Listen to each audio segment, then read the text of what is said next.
Kaf of Cheshvan, Samech Vav, page Zayin. Right, so we saw that the Indian hate, Eitzatas,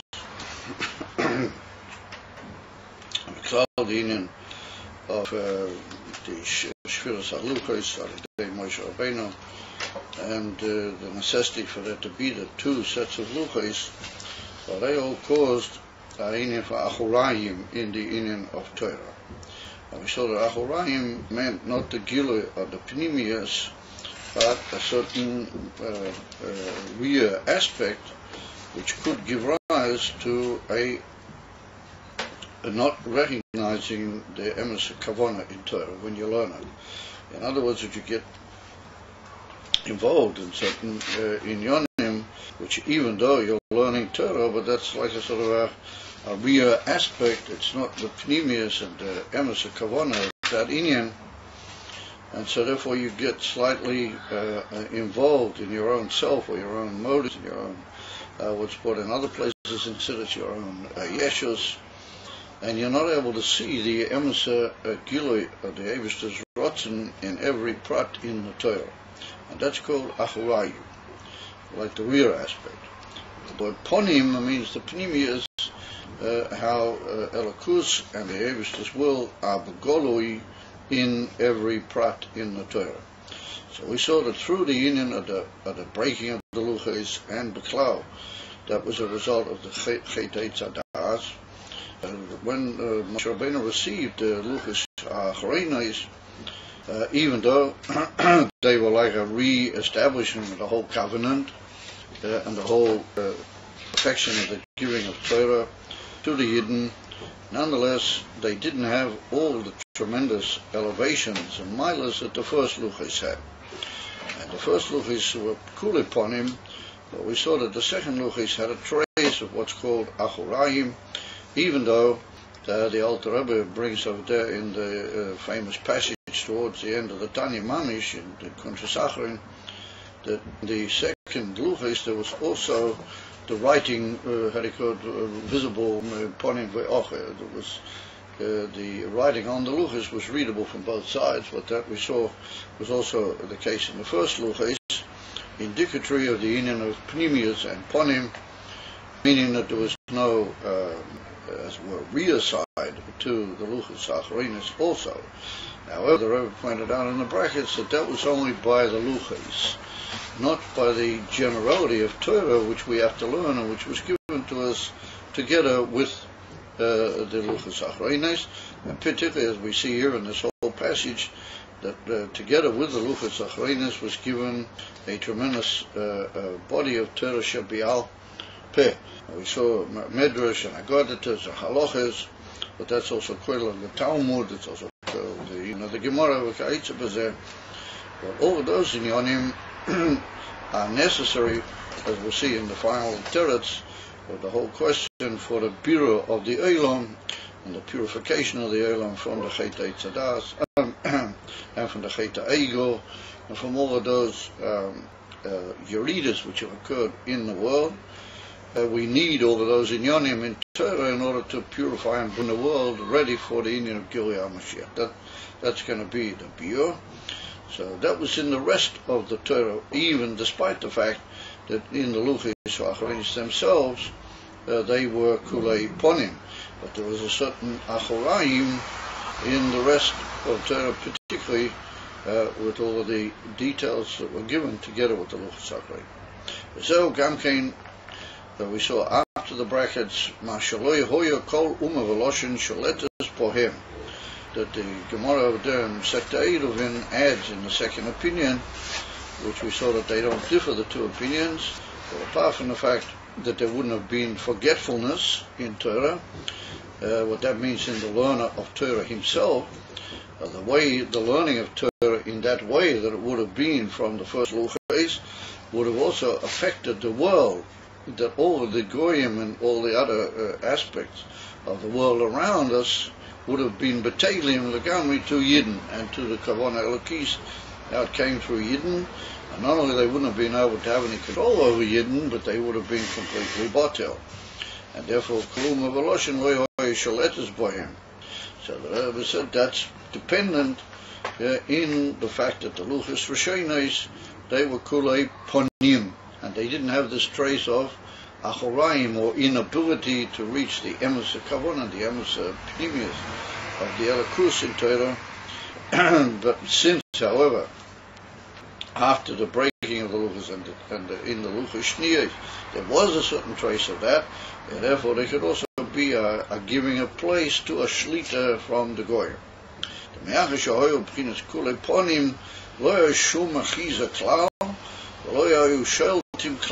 wouldn't have been any hold, they would have had no holding place, and therefore they wouldn't have been able to have any control over the Yidden. Well, from that is a very profound Musa Haskell. That if we see that Rachmanin Itzlan Inyonim in the world around us are not beseder, the certain attempts or even actions on the part of Goyim or the world around Yidden to force Yidden to take control over their better interests, etc., etc. That's because in Pnimis Adora, the learning of Torah and the Dveikis in Torah by Yidden themselves is not b'bchinas kulei ponim, nor there's a certain achorayim, and that achorayim leaves place for the Goyim to grab hold of this and to have a certain grasp. Klippers, the Sitra Achra, but they're the highest of the Goyim, they have a certain hold on Yidden, and therefore it brings to what's called shlita, to like a form of control. And so that comes to teach us that we have to be davek in the Torah, how it is mitzat pnimius, but ponim in pnimius. We have to be davek in learning the pnimius of Torah. And even more correctly than that, we have to be davek in how it is mitzat the Rebbe, mitzat Melech HaMashiach, what his message is, the emes of pnimius and the emes of ponim to the world. And if we'll davek him in that, and we'll be given over and devoted to Torah that way, then that is the way to save Yidden and to rescue them from all of the achiza and the shlita of the Goyim, Rachmanin Itzlan. And so therefore it's very important that the Yeshiva Bach, when he goes out in Miftoim, that he's Mazachi Yidden with Kiyum HaMitzvahs, but he also tells them in a few quick words the emes message of the Rebbe and what should really be thought about by people, what should be their attitude and how they should look at things, and that can have a tremendous effect to throw off the achiza and the shlita of the leumas of the klippers and Goyim. And ma toihu manoim, to even tell the Goyim here in Eretz Yisrael the truth about the inyan from Torah and what their place in Torah is, and the inyan of the Sheva Mitzvahs B'nai Noach, and then even they themselves will say, oh yes, we want to hear what the Yidden have to tell us, and we don't want to be shoilet in them, but we would like to be, as it were, together with them or under them. And that's what you find. I saw quite an interesting, I might even make a photocopy of this, a former Talmud of ours. He's very active in the Sheva Mitzvahs B'nai Noach in America, and also here in Eretz Yisrael. And he writes a very interesting piece over there. And he quotes from certain places in the Rebbe that why is there a lot of Arabs here in this part of the world? What they really didn't belong, mamish, in this area where we are now in Eretz Yisrael. They were brought in by the British and by the Goyim and by others. But that's another point. That's not of interest. Why are there so many Arabs in this concentrated Nakuda on the map called Eretz Yisrael at this particular time? Because there's a lot of Yidden in Eretz Yisrael. The purpose of Yidden is to be Mavara. They're going to teach them how they should be, and Bamela, there would have been peace Malachatchila in the whole of the area by them becoming bottled to Yidden and listening to Yidden and knowing what is the emes kavona according to the teachings of Torah. That's why there are Arabs over here. I say it to Rebbe, that's what the Rebbe said on certain occasions. And therefore the Rebbe encouraged people to even bring the Sheva Mitzvahs B'nai Noach to the Arabs. And it would appear that the Rebbe said that was the emes way to get rid of this whole shlita of the so-called Palestinians with the ganze Amalek and the ganze Rachmanin Itzlan. what the Yidden have brought on themselves over the last tens of years, that was the answer to it.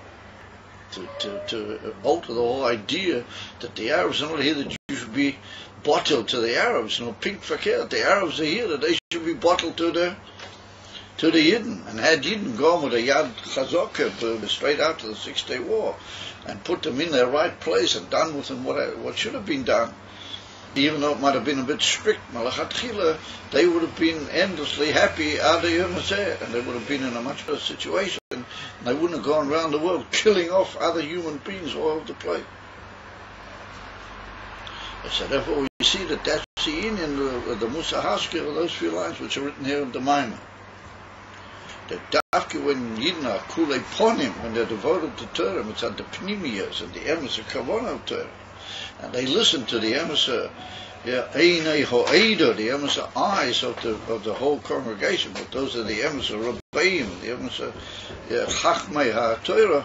You listen to them B'Emes Lamitoi, and then you only bring bracha by freeing the Jewish people from their control, and on the contrary, by showing them their Emes way, that they will reach their Emes Shleim.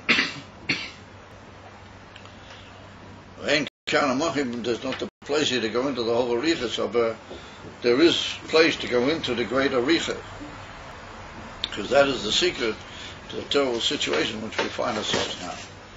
The Hagam says the Rebbe, Da'akshov Gamke, that now we also find that there are certain Yidden who are free of all the Achiza of the clippers. Gamke ein lecho ben choyren ela misha iset patoira. What that's written in the 6th parak of Pirkei Avos, that you don't have a free man like somebody that he is busy in Torah. So the Lashon is, like the Rebbe pointed out on numerous occasions, oisek patoira. That he's busy with Torah. Torah is his whole business. How do you call it? Torah is his whole life, what keeps him going. It's just like when a person's in a business, he's all the time thinking about the extra dollar and the extra few bucks, how's he going to do it and how's he going to get at it, So Torah has to be that way, that your whole chayas and your whole metzias is in the infinite limit of Torah. If your whole chayas and your whole metzias is in that, they want to find ways of, not being the Seder, excuse me for saying so. There'll be a tremendous bren, it's at the pnimis of the Odom, that he'll find a way quickly to get himself immediately into the infinite limit of Torah. Kol hayom kulei. Particularly that it's a golden opportunity when a bocher is in the age of the years that he has nothing what to do the whole day. Puts limud Torah. Maybe a few minutes and half an hour of eating some food to keep his body fresh for the infinite limud Torah. V'chulu, the same kind of mochim. Right, once again to go into all these details, but like the Gemara says, Da'il chachima baramiza. It's enough for a wise man just to throw him a hint. So it says the Rebbe, why him came, it follows that even nowadays, even after the whole Indian of the Shviras Haluches and the whole Indian of the giving of the second Haluches, etc., you can also have a person that he's free altogether from any shlita of the clippers, because he's a ben choyrin, he's a free man. And how does he achieve that? Just by learning the Torah the way it is now. Somebody that busies himself in Torah, and his mom is devoted to Torah as his whole business, his whole life. Who ben choyrin? He's free. Ben choyrin is an expression in the Gemara meaning a free man. He's not enslaved to anybody. In other words, that's a Torah. Emes, there is such a thing, but that's only in certain individuals who really find the way to be Oisik B'Torah. Had the world remained with the Luchas Arishaines Lehoyo Umavoshin Shaletas Beklolas Yisrael. All the, no matter who, and no matter what may have been their Madrega, then the clippers and the Sitracha would have no control over them cloud. Which is not the case now. After the Luchas Achrenis, it's only certain gifted individuals. Tahainu somebody these mamish oisik b'Torah be'emes. Mashenkein the freedom Mitzad Kuli Ponim in the Luchas HaRishonos would have involved Klolos Yisrael. Hare, from that we see the Ma'aloson Gevoya Miluchas HaAchronos. From that we see that the Madrega and the elevation of the first Luchas was almost ein arich greater than the Luchas HaAchronos. And another example of that, U'Baruchuti Torah Mio Arizal, in the Luchas Torah from the Arizal, Sof Pasha, Siso, Isa, it's written, now the Luchas Torah from the Arizal, that's not to be compared with the, not to be confused rather with the Luchas Torah of the Alter Rebbe. I mean, to be compared but not to be confused. The Arizal has no Sforim which were actually written by him. All of them were written by his great Talmud, the Rabbeinu Chaim Vital. The Arizal never actually wrote anything except for a few letters, which some of them have been found. But Sforim he didn't write at all, even something brief. All of the Pirushim Shem HaArizal have all been written by Rabbeinu Chaim Vital. So Rabbeinu Chaim Vital wrote them in all sorts of different volumes. And one of the volumes is called the Likutei Torah, deals with all sorts of passages and psukim in the Chumash and Pirushim that he heard from the Arizal on those psukim. That's called the Likutei Torah mi HaArizal. Sof Pasha Siso, at the end of Pasha Ki Siso, but that's the Pasha which tells about the Chet HaEgo and also the breaking of the Luchas by Moshe Rabbeinu, and at the end how Moshe Rabbeinu goes up and brings down the Luchas HaAchronos, and then he's noticed by the Yidden as his face is shining. You remember the whole story at the end of Pasha Ki Siso. So over there in that particular passage, the Arizal is said to have observed that Ki Acha Shachotu Yisrael Bo'ego, after the Yidden sinned in the golden calf, Nismaita Hasogas Moshe, Moshe Rabbeinu's grasp in Torah became lessened, V'lo Nisho El Chelek Aleph Mi Elef, and he remained, compared to his previous grasp of Torah, with only 1 in 1,000, of his original Hasoga. So look at that. In other words, when he was on Har Sinai with the Luchas HaRishonos, just imagine what must have been his Hasoga, 1,000 times more than what it was after the Chet HaEgo, and after he'd already been there 120 days, 3 times 40 altogether. He was on the mountain together with the Eibishter and praying and working for the Yidden and getting the Luchas HaAchronos with all these inyonim, like Haggadahs, halachas, and all those inyonim, and he brings it all down, and Hadikot, his whole grasp and his whole understanding of Torah is now only 1,000th, like every what it was prior to the Chet HaEgo. So I mean that's a pretty Hadikot sobering inyan to read. V'zeh sod, and that's the sod. Hadikot in the Arizal or those foreign Zion Samech means, and this is the sod. This is the secret of the Elef Zaira de Vayikra. But that's the secret behind the small Aleph at the beginning of the Sefer Vayikra. But everybody's familiar that the Chumash Vayikra begins with the word Vayikra, and the Aleph is a small Aleph. But the Siddur talks about that Barichas and gives many biurim, and amongst them it is Mavaya, this whole and also what the Arizal said. In other words, that Vayikra, which is talking about how the Eibishter called Moshe Rabbeinu in the Oyel Moed, how they called in the sanctuary, in the Mishkan, and began to give him all sorts of parts of the Torah Shebi Al Peh. It's written that the Eibishter called him with a small Aleph. In the Chumash you got 3 different madregas. In the Oisias you got what's called Oisias Rabbosias. You got big Oisias, then you have middle Oisias, which most of the Torah is that, the majority of the Oisias, and then you've got small Oisias, which are written in small way. So we have a Kabbalah that the Aleph of Vayikra is a small Aleph. And so the Arizal said that the sword and the pneumius of that is that Moshe Rabbeinu went down 1 in 1,000 in his Hasoga through the Chet HaEgo, and when he was being Makabel the Torah further from the Eibishter in the Oil Moyed. It was only one in 1,000 compared, and that's the small Aleph. And it's moving. Why it's Nirmas in the Aleph, because the word Aleph is a Gematria, or when I say it's not a Gematria, but it's it's the written word for 1,000. Yeah, Aleph. If you write it out, then it's the same oisis as the ois Aleph.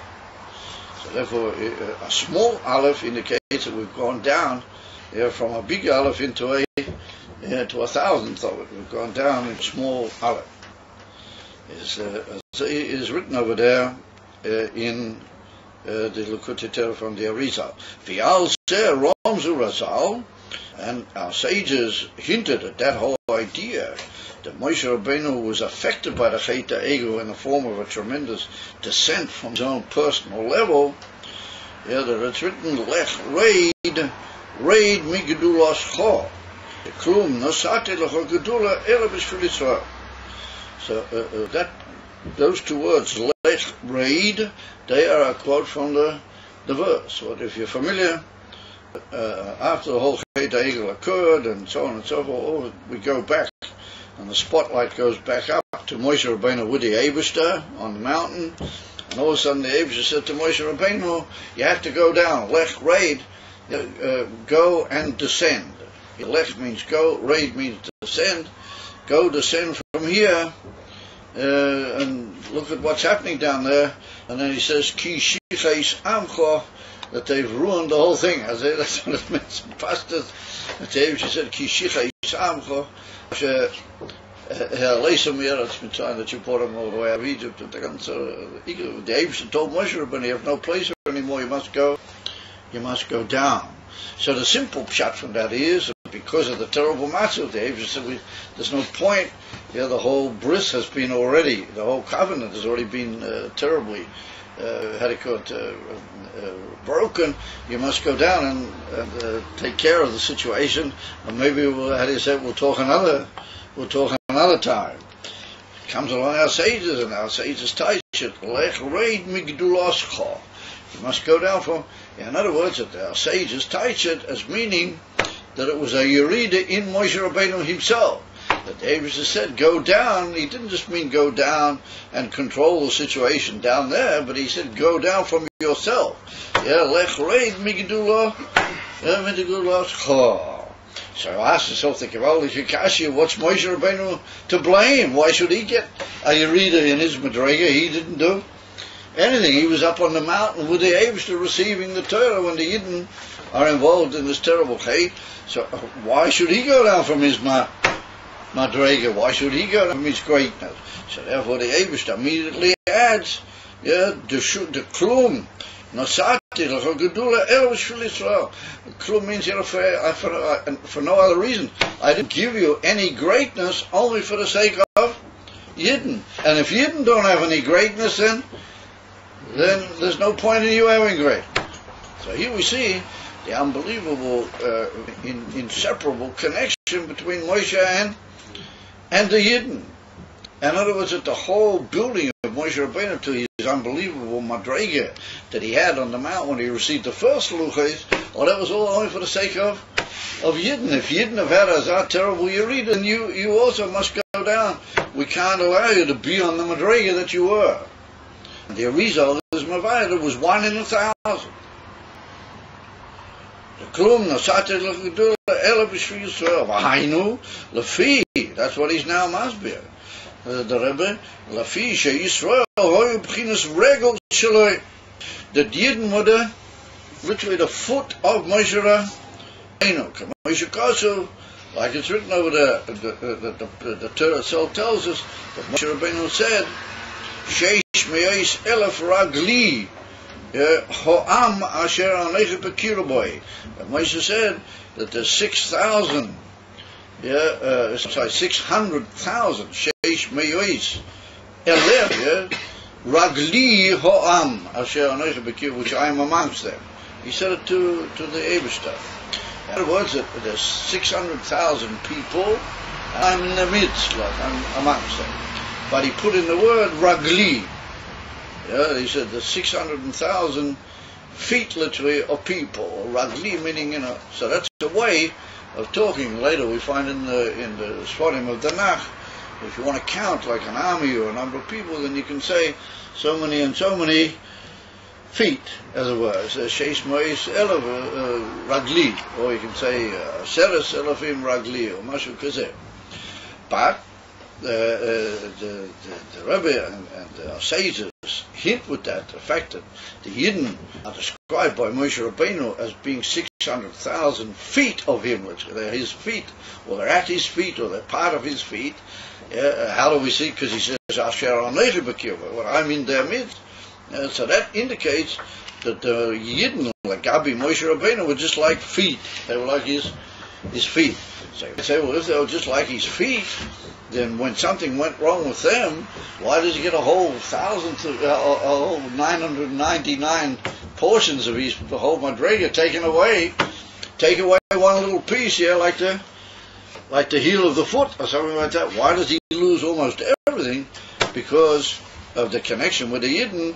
If he's only emes, Anechi B'Kirba, I am in their midst. Yeah, in other words, I'm involved with them. Yeah, I'm in their midst.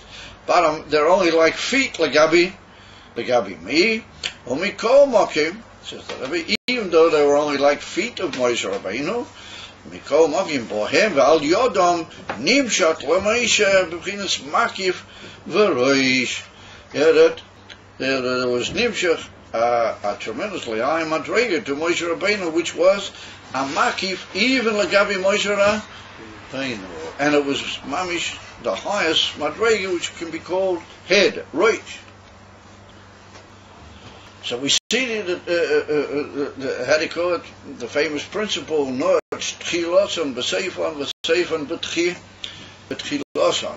the beginning is hidden in the Sof, and the Sof reaches back into the beginning, as it were. So here we see that even though the Yidden were like a form of regel to Moshe Rabbeinu, but you can't belittle a regel. A regel has a tremendous milah, that it is mashpia idyonim gavoim back into the head. Now, what is the right in that? We see that any inyan which really means anything but again to the movement of the Adam, the pashtas from one place to another, and that can mean all his genuine benefit that he should be able to get from one inyan to a tzveita, all that comes through the foot. In other words, the whole milah of the head is darkly in the foot. In other words, it's your head can't control your body and direct you where to go on its own. It's not able to move and not able to gain everything that the head determines is good for the body. Only through and al yidei the inyan of the regel. Even your termis there, that's one of the famous principles in the Gemara. What the Gemara says, in the old days they used to heal one another through bloodletting. Have you heard the famous, what's it called? Leeches. Leeches. No, not leeches. Leeches are undermines. They used to cut the veins, let blood out. And there used to be a whole, it's called Hakozah Saddam in the Gemara. Hakozah Saddam.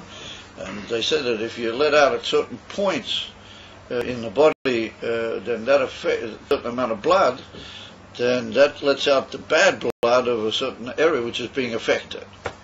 And according to that principle, the main melodies went through the blood. In other words, that if things weren't right with you, then there were certain aspects of the blood which had been, how would you call it, poisoned, or how do you call it, impoverished, or to use the word stained, or whatever the word is. And through letting out blood at a certain point, that would lessen the effect of the bad blood and give the body the ability to get things back into order. The Gemara recommends this treatment? The Gemara recommends this treatment? Yeah, it's called Hakozah Saddam. Yeah, the Gemara tells us about a lot of different places, well, many places. So it's called Hakozah Saddam. So the Gemara says that if you have a bad head, if you have a very serious headache or any other problem with the head, then you have to let out dam in a way that it will ease the head and give the head the ability to take recontrol, is you have to let out dafka from the heel. As they in a couple of places in the Gemara. If the right place to let out the blood in order to affect the head is dafka in the heel. So citizens, some of the great Meforshim also, the head and the heel are two extremities, completely rochayim zemi zeh.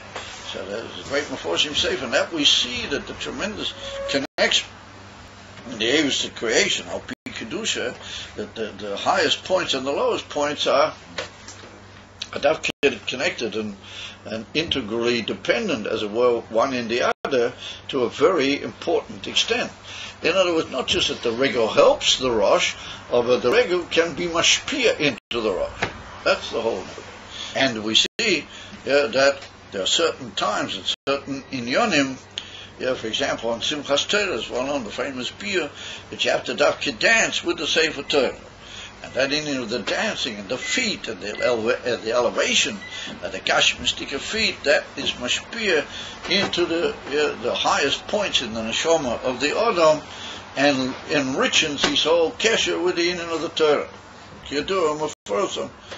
The whole Ma'ila Benegeh to the Rikudim on Simchas Torah, what they are the Ika Aveda of that day, in many places. So that's what the Rebbe says here, that the Yidden would have to be called by Moshe Rabbeinu himself, Sheish Me'oisel of Ragli.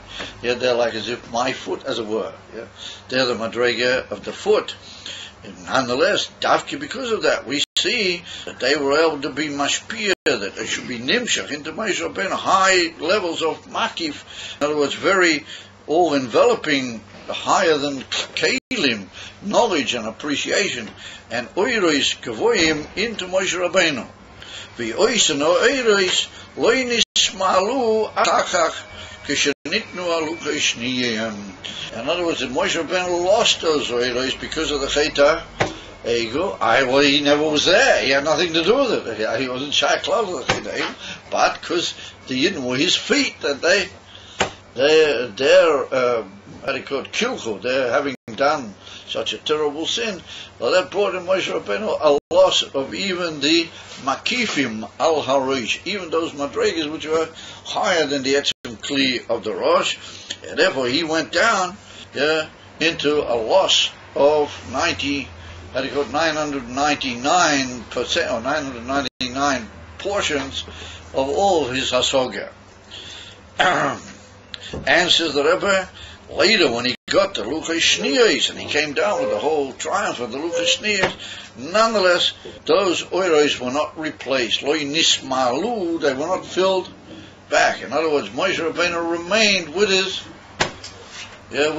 hefsed and with his loss of the Luchei of the 999 portions, and all he was left with was the Aleph Ze'iri. But on Shabbos, they give back to Moshe Rabbeinu all of his hasogya. So the week or just on Shabbos? This was just on Shabbos, or like on Shabbos you got it back and then it's taken away again after Shabbos. And that's what we say at the beginning of the third bracha, the Shema Nesrei, on Shabbos in the morning. We say Yismach Moshe b'matanas chel koi. Are you familiar with it in the Shulchan Aruch? That's what you guys, every time you daven, it's like a new davening because you never remember from one time to the other. So if that's the case, then let's have a bit of chayas by the davening. Let's treat the davening as a precious thing that's got a new chayas in it every day. That chayas should be, even if you do remember from one day to the other, there should be a lot of chayas in the from davening. No, have you got it there? For Shabbos day, right? Yes, Shabbos by day, Shema Nesrei. Come on, man.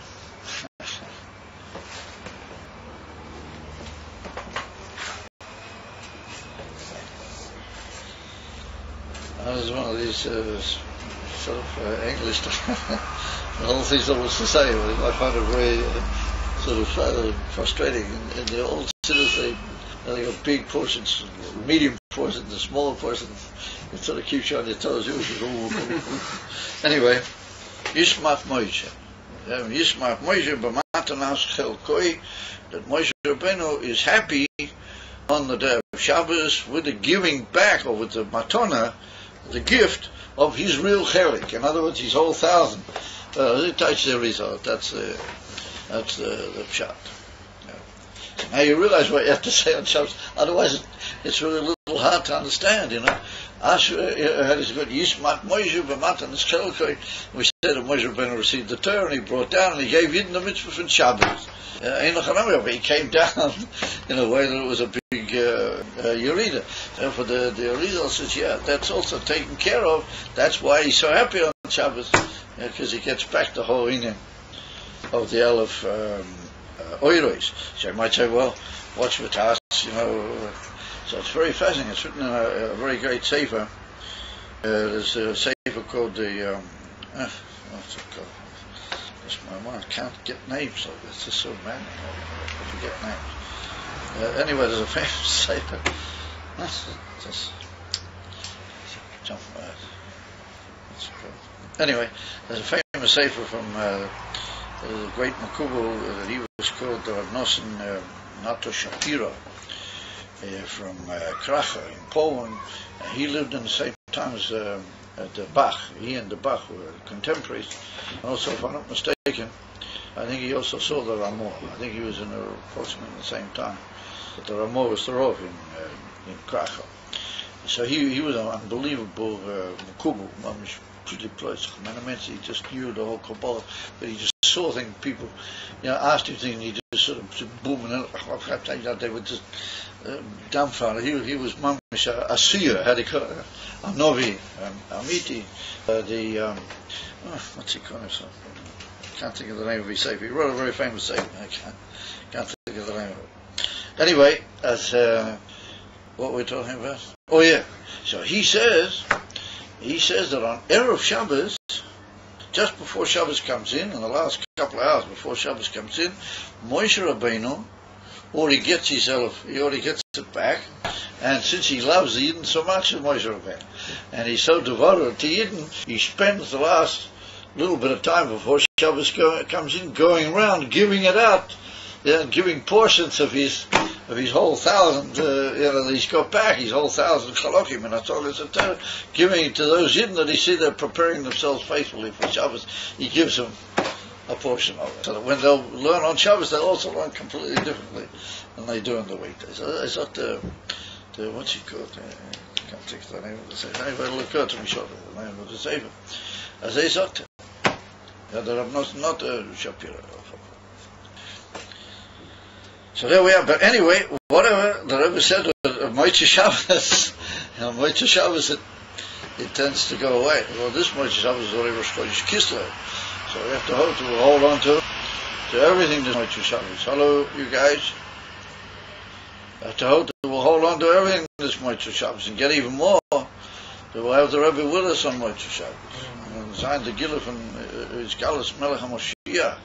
Then not only Moshe Rabbeinu will have the Elef, you'll have even doubtless, you'll have much, much more.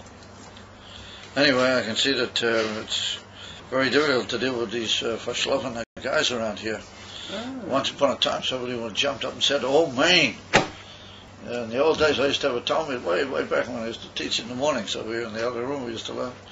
But sometimes you would learn a certain thing and suddenly come to a certain point, and you would just get up and walk around and say, "Oi, oi."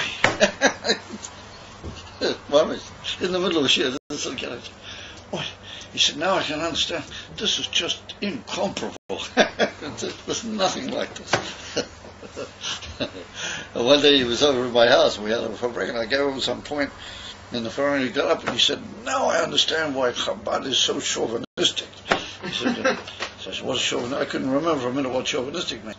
He said, "Well, chauvinistic means that they say that they're the only ones. There's nothing else comparable to them. That's what you know what a chauvinist is." Now, of course, I remembered what it means, a chauvinist. So I said, "Yes, what does that mean?" He said, "Well, when you learn the Chassidus," he said, "you see that there's just nothing like it."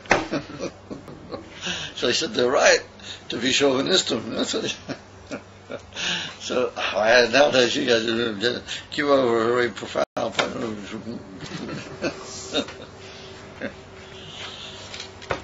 Mommy, she used to get up. Mommy, I'm not joking. He would get up and say, oh, this is unbelievable. He said, this is just so profound. This is the truth. All right. So, Moshe Rabbeinu gets back on Shabbos, but afterwards it's not refilled, as it were, by him, and he remains in an oven that he had this tremendous loss of all his hasoger, and that was because the Yidden had their loss. In other words, he lost because the Yidden had such a tremendous year. V'gam said the Rebbe, Yemiacha, Shaluchas Hashniim. Oh, sure. It comes out Lafisa that we're building a case the whole time that the Luchas Rishonos were incomparably greater than the Luchas Achreinai. V'gam, he said, a further point that supports that Inyan, Mayacha Shaluchas Hashniim, Hei Maisa Yedei Moshe, Vadei Einam Be'erach Haluchas HaRishonos, Shehem Maisa Elokim. Yeah. Another point that shows that the Luchas Rishonos had a tremendous advantage over the Luchas Achreinai is that who made the Luchas Rishonos? The Eibishter. Yeah, Moshe Rabbeinu went up onto the mountain without anything accompanying him. He went up, as you might say, not empty-handed, God forbid, but he went up without any materials, and he was given the Luchas because the Eibishter made the Luchas, as it were. They were Maisa Elokim, and then the Michtov, the writing on the Luchas, was also the Eibishter's writing, and it was also, so he had two miles. You had Maisa Elokim and Michtov Elokim. The second Luchas, however, what are we told in the Torah? Over there in Pasuk Kisisa, we're told that the Eibush said to Moshe, you must cut yourself two Luchas, like the first ones, and bring them up with you when you come onto the mountain. So we see that the second Luchas, Moshe Rabbeinu himself made them. So there was that's another great elevation that there was in the Rishonos compared to the Achreinai, because the Achreinai were only Moshe Rabbeinu, the works of the hands of Moshe Rabbeinu, but the Luchas Rishonos were Maisa Elokim. So Moshe Rabbeinu was undoubtedly a very great and elevated person, and anything that his hands made for sure had a maila over the work of the hands of what you might call ordinary people.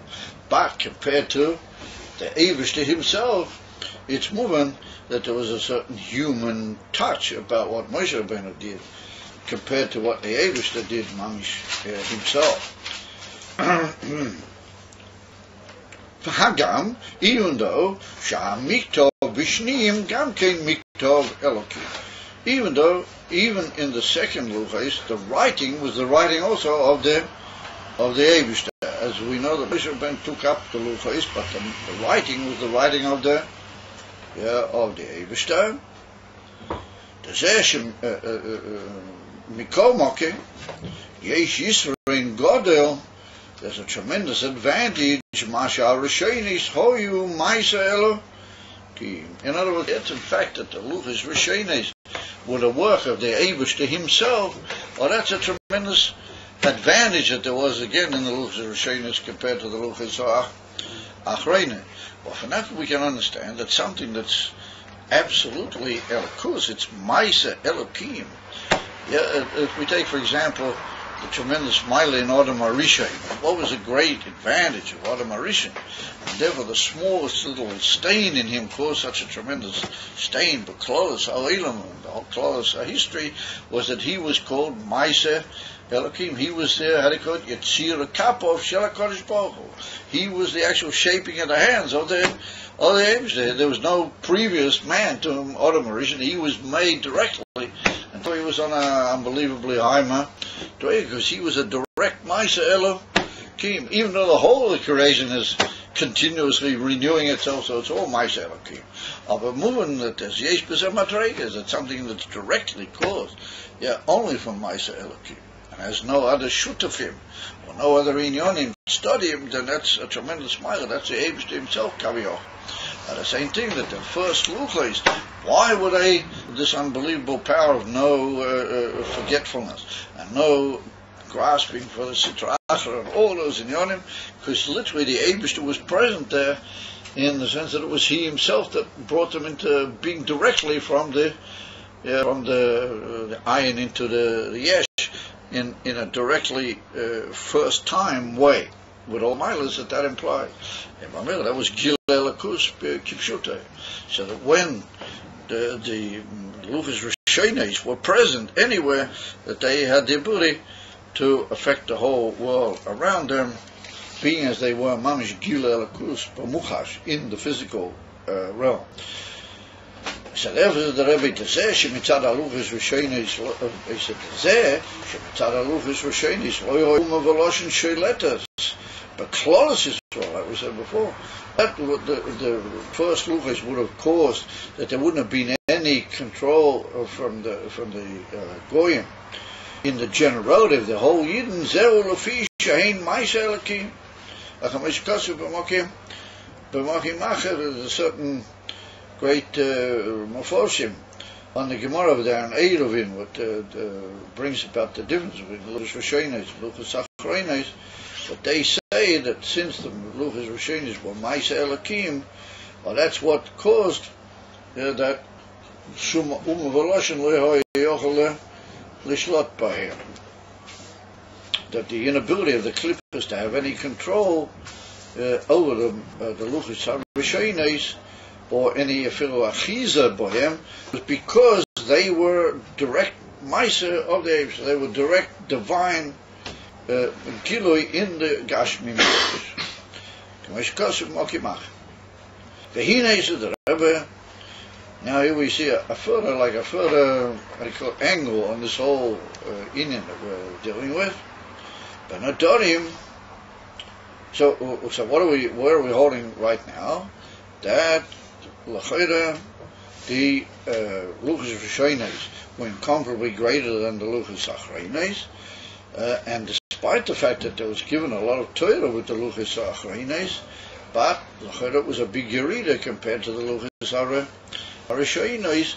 And why do we say that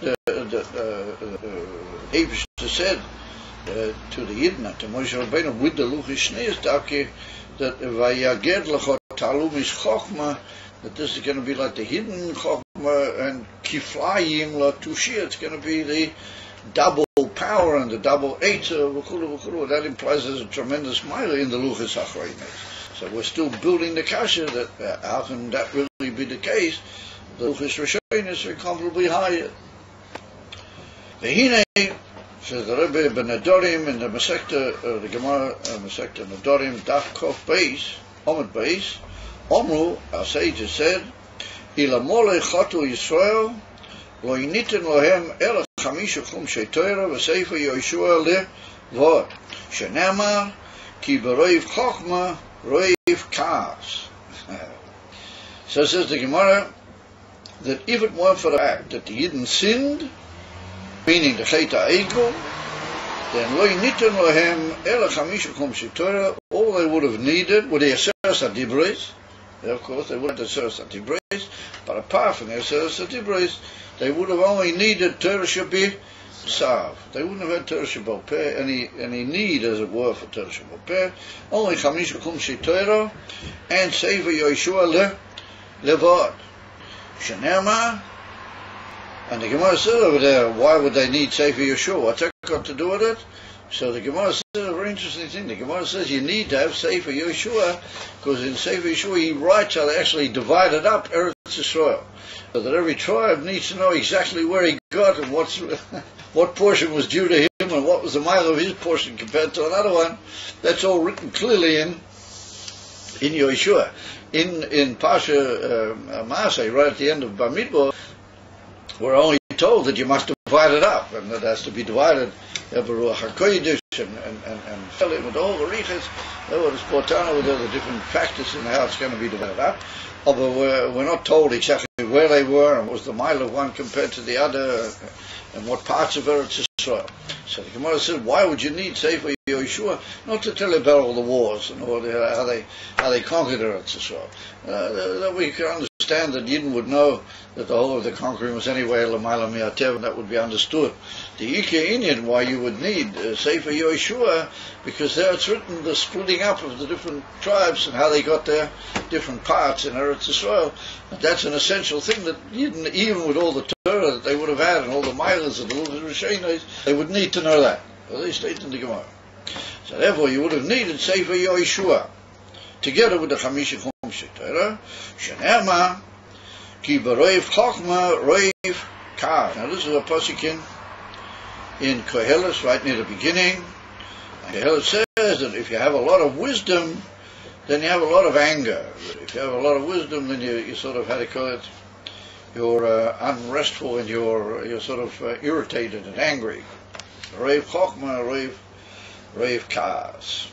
So what does the Gemara mean by that? The Gemara means that if it would have been only the Chamisha Chumshei Torah of Sefer Yoshua, there wouldn't have been Roiv Chochma. It would have just been the Chumashim with the Sefer Yoshua. But that wasn't the case. It was given to them the whole Torah Sheba'al Peh, and all the Mishnayos and Agaditas and Halachas and all those in Yonim. So that's called Roiv Chochma. That's a lot of wisdom. A lot of wisdom was added to them, and that brings to Roiv Kars. So the simple pshat in the pasuk over there in Koheles, keep a Roiv Chokma, Roiv Kars, means the more you know, the more you get upset. And it's brought to the hemshech of the pasuk, which is brought in Pirkei Avos. It's written, ki hamoisif das, moisif ma choiv. Whoever adds more to his knowledge, he gets more pain. That's written in Pirkei Avos. They state that in that pasuk. So we see first of all Barov Chochma Roiv Kas, and then the more you add to your knowledge, the more you get, as it were, upset. So what are the Meforshim run over there? Roiv Chochma Roiv Kas, that the more you know and the more you appreciate what's really happening, and the more you see and you're able to analyze things, the more you get upset. How can people do that?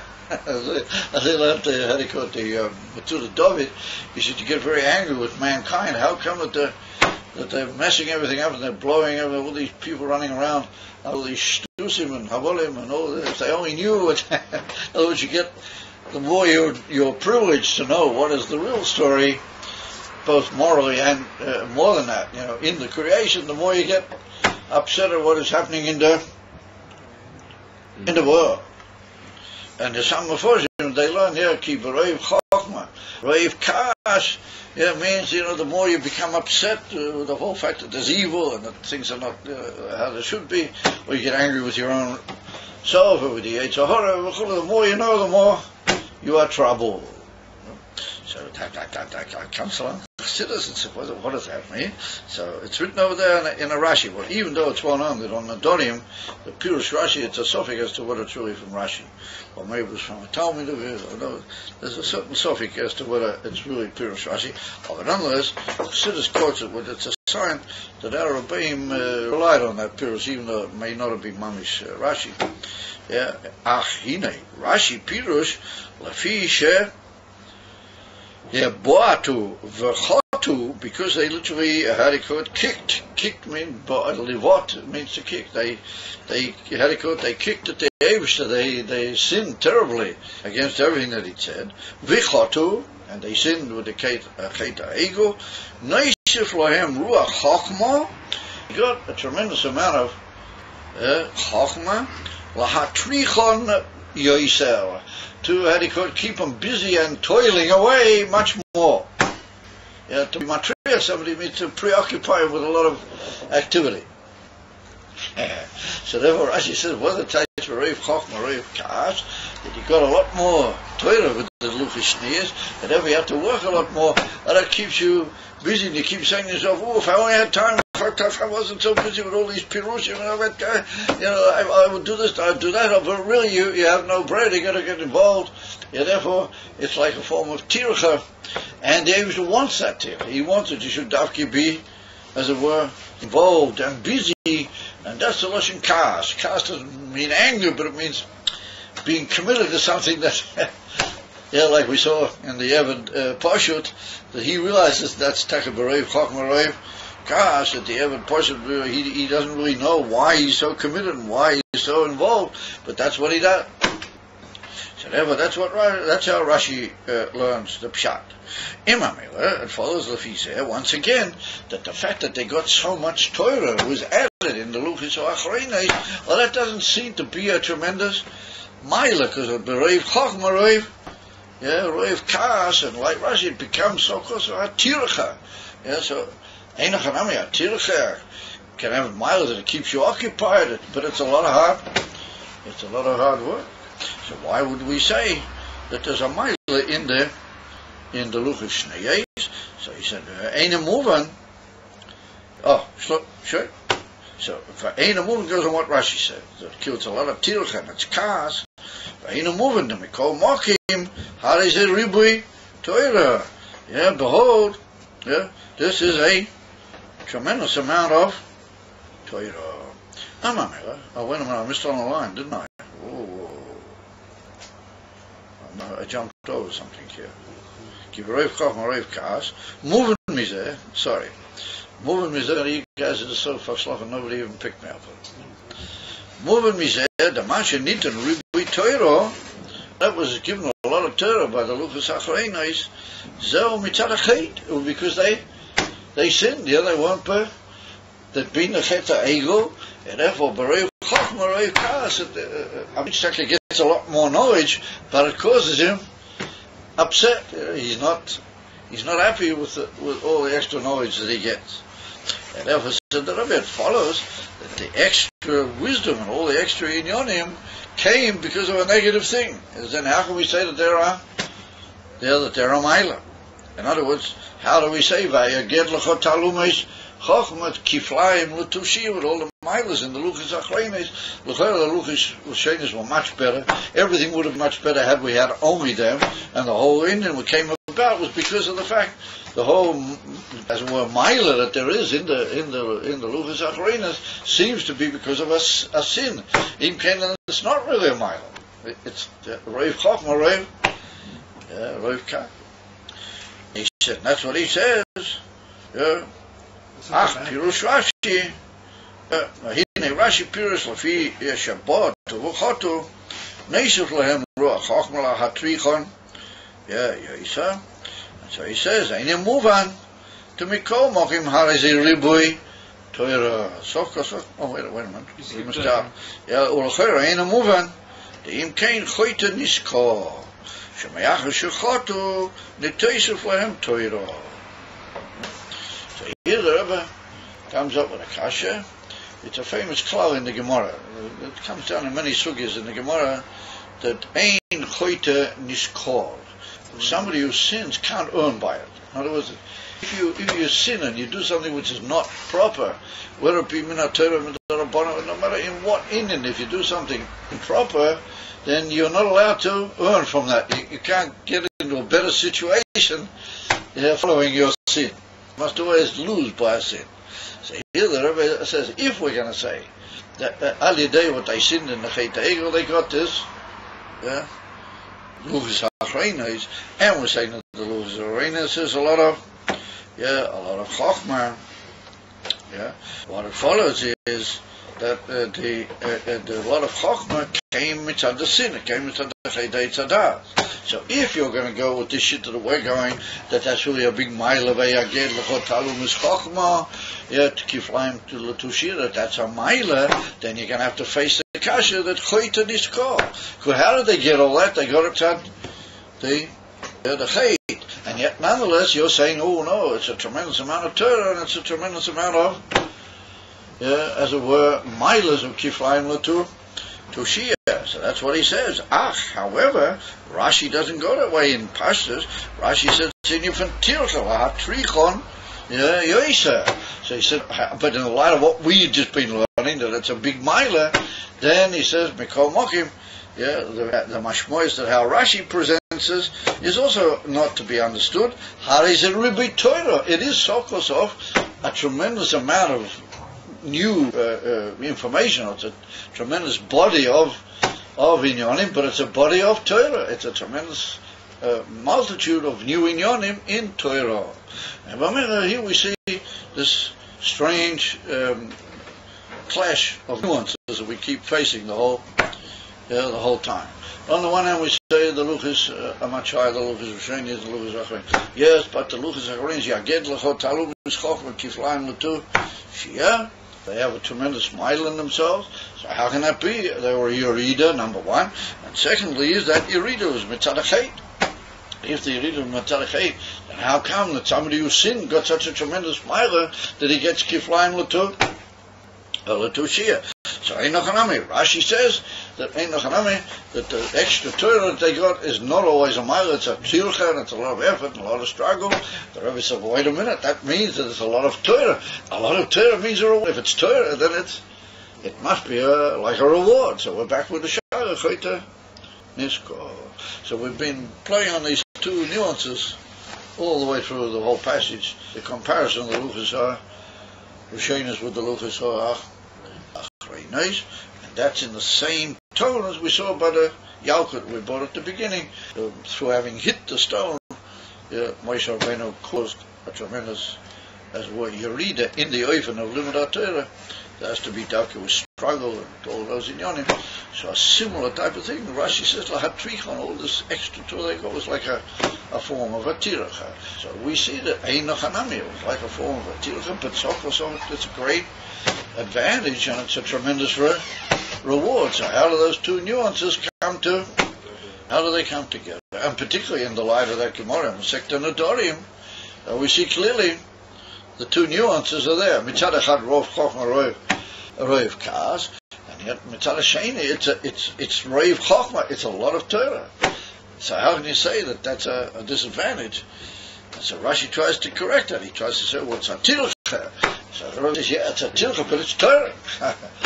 So we see that we're playing with these two inyanim. On the one hand, everybody has to admit that there was a Yerida.